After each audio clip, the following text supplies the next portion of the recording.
Oui, je crois que c'est important de montrer, même symboliquement, même si peut-être on est minoritaire aujourd'hui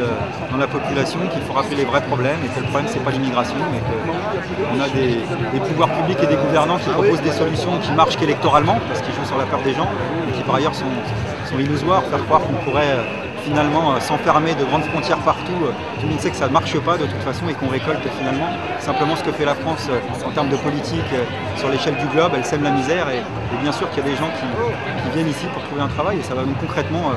pourrir la vie de dizaines de milliers d'immigrés qui vivent ici, qui travaillent ici, qui payent leurs impôts, on le rappelle. La fiscalité indirecte, c'est quand même ce qui rapporte le plus à l'État aujourd'hui. Et ça veut dire que ces personnes-là devraient avoir accès à l'égalité des droits. Et je crois qu'il y a une vraie bataille à mener pour faire comprendre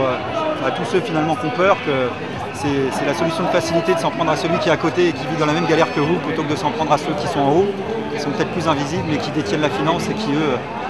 connaissent pas de frontières non plus d'ailleurs, si ce n'est celle de l'argent. L'extrême droite, concrètement, il sait qu'on est incapable de fermer toutes les frontières, personne n'y est jamais arrivé, à part peut-être en RDA, et on ne peut pas dire que ce soit franchement un modèle de société. Par contre, il joue sur un sentiment de peur, il y a pas mal de gens qui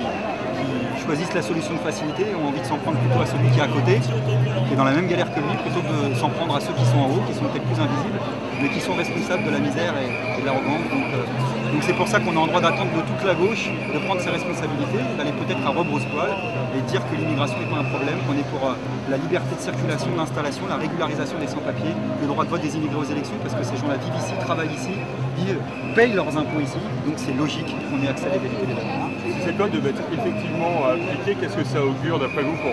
les immigrés qui sont déjà en France et pour ceux qui aimeraient venir en France? Qu'est-ce que ça pourrait modifier finalement dans leur situation qui est pas un durcissement de la pratique actuelle, parce que comme beaucoup, ces lois-là, elles sont appliquées avant même d'avoir été votées et il y a déjà des dizaines de milliers d'immigrés qui sont traqués, qui vivent dans leur quotidien dans la peur, alors que je rappelle qu'ils vivent et qu'ils travaillent ici. Ça sera un durcissement des lois, puis ça sera un signal à tous ceux qui ont envie de taper un petit peu fort, y compris dans les secteurs de l'extrême droite aujourd'hui qui se radicalisent, et on voit ce que ça peut donner actuellement en Europe, je pense notamment à la Belgique. Merci. Régularisation de tous les sans-papiers, immigration jetable, on n'en veut pas.